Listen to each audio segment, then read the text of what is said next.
பெண்ணே உனது மெல்லிடை பார்த்தேன், அடடா பிரம்மன் கஞ்சனடி.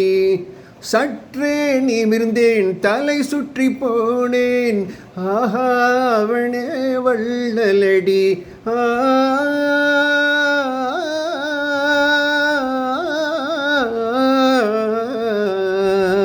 மின்னலை பிடித்து தூரிகை சமைத்து ரவிவர்மன் எழுதிய வதனமடி.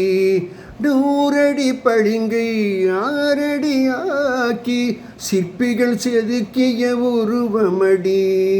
இதுவரை மண்ணில் பிறந்த பெண்ணில் நீதான் அழகியடி.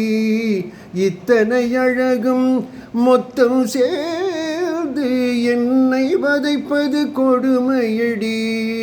அன்பே அன்பே கொல்லாதே, கண்ணே கண்ணை கிள்ளாதே.